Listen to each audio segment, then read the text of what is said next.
What's up everyone, I am Demon Cringe, and ladies and gentlemen, today we got two big pieces of news everyone, yes. So you remember how in one of my previous videos I talked about how E3's days are pretty much numbered because of things like, companies like Sony refusing to, attend the event and all that stuff, skipping for 2 years in a row, and of course Jeff Keighley calling it quits for the event. Well, here are two more things. So the first thing we're going to be talking about today is how E3 2020 could possibly be cancelled due to the coronavirus. And the second one, E3's newest creative director quitting within only 5 weeks of working there. So yeah, without further ado, let us get on with it. This first article comes from screenrant.com, and it says, amid concerns about the growing outbreak of the coronavirus, aka COVID-19, the E3 2020 event could potentially get cancelled. The coronavirus has seen some recent cases throughout Europe and the US. This outbreak has recently affected the gaming industry, most notably when the 2020 Video Game Developers GDC conference was indefinitely postponed due to fears about the virus. The decision came after many of the developers who usually attended the GDC decided to cancel their appearances over concerns about the outbreak. The coronavirus continues to affect a great deal of the entertainment industry. Movies have seen their releases pushed back because of the virus threat. DC Comics have cancelled their upcoming convention appearances due to the concerns about the virus, most notably Emerald City Comic Con,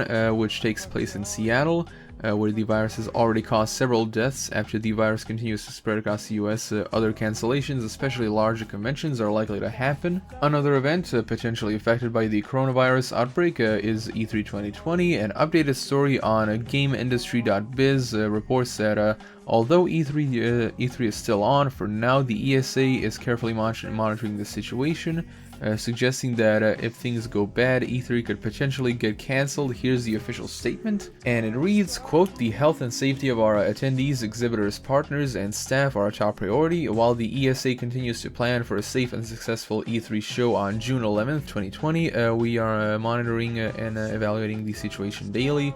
Our E3 team and partners continue to monitor COVID-19 via the Center for Disease Control Prevention and the World Health Organization. We are actively discussing the latest information, and we will continue to develop measures to reduce risk at the show." Now, I do want to say that this right here is completely reasonable. Yeah, it is sad that these events are getting cancelled and all that, or potentially gotta be cancelled and all. But you know what they say, you can't be too safe, and right now there still is no known cure for the coronavirus. It is speculated that there may be a cure at the end of the year. So hopefully there will be a cure developed by that time, and until that day comes, we gotta do our best to stay as safe as we can and all that. It continues with E3 takes place in Los Angeles, where the local government has declared a state of emergency due to the virus outbreak there. If the coronavirus continues to spread throughout the city further into the US, it's highly likely that many developers and industry professionals will cancel their appearance at E3, although it's still too early to know what might happen in June when the expo takes place. Concerns over the virus are growing, potentially disrupting travel to and from the expo, especially with some airlines already limiting international flights. Although it was once the biggest gaming event of the year in the industry, where companies announced their new games, consoles, and technology, some may argue that the expo has lost its relevance. Even regular E3 attendee Jeff Keighley isn't attending this year. For the second year in a row, Sony decided to not have a press conference at the expo, despite the launch of a new console later this year. With E3 seeming less relevant, the coronavirus threat could potentially mean that if the 2020 event does happen, it could possibly resemble a ghost town. Well, honestly, even if the coronavirus, wasn't going around, I think E3 would still pretty much resemble a ghost town, to be totally honest. Yeah, the article does finish off with talking a bit about how it's lost its relevance. Now, I've already covered the things that, basically made E3 kind of lose its relevance within recent years in the most recent video that I did talking about E3, and I'm not really going to go on about that. But yeah, E3 used to be like the gaming event and all that stuff. Everyone was like talking about it, oh my god, what are they gonna show there? What are they gonna do this and that and this and that? But because of like live streaming becoming the norm and all that, yeah, now you can pretty much watch the whole thing online, and it's pretty much pointless. And of course, companies are doing their own live events, plus uploading them on demand later. Anyway, now let's cover our second topic for today, which is E3's newest creative director resigns 5 weeks into the gig. Yes, ladies and gentlemen, yeah, only 5 weeks. It says IM8bit, a gaming merchandise and events company, announced on Thursday that they will no longer serve as E3's creative director, and right now we're gonna take a look at the official Twitter post right here. It says it's with mixed emotions that IM8bit has decided to resign as creative directors of what was to be an evolutionary E3 2024 experience. We've produced hundreds of gaming and community events, and it was a dream to be involved with E3. We wish the organizers the best of luck. So there you go, ladies and gentlemen. Now, we don't know why exactly this happened. You know, this might, with of course, you know, things like Sony opting out of the event, and of course Jeff Keighley following suit, or it may be because of the coronavirus fears. But you know, whatever the reason is, yeah, that's basically how the ball rolls. So yeah, again, it's curtains for E3.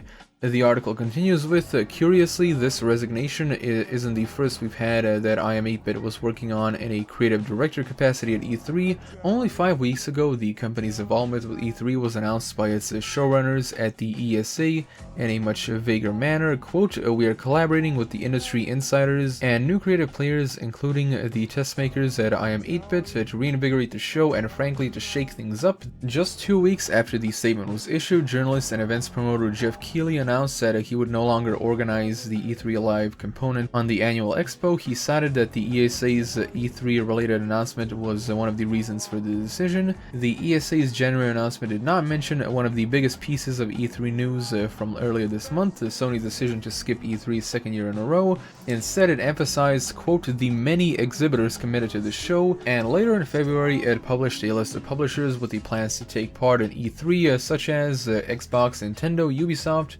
Bethesda, Sega, Capcom, Square Enix, Take-Two, Bandai Namco, and Warner Brothers, among others. But in the wake of last week's Game Developer Conference postponement, many of the public showed how quickly their support for a major event can dry up in the face of public health issues like the spread of COVID-19. To that end, the ESA issued a statement on Wednesday later this week to say it continues to plan for a safe and successful E3, all while laying out plans for following the WHO and CDC guidelines about the outbreak. Neither the ESA or IM8bit has replied to Ars Technica's questions about today's announcement as of the press time. Whatever the reason is, E3, again, its days are numbered, you know. Like I said in my E3 video, pretty much the best case scenario that E3 can do right now is pretty much downgrade itself from a, you know, from a new gaming tech event to basically just a gaming convention, because that's pretty much what it's been, you know, gearing towards, you know, over the past few years by opening itself up to pretty much everyone under the sun and all that. So that's about it, ladies and gentlemen. Those are the 2 bits of news for today, and I gotta say, it's looking even worse and worse for E3. So, ladies and gentlemen, those are the 2 bits of news for today. Be sure to tell me, you know, what you think about this in the comments below.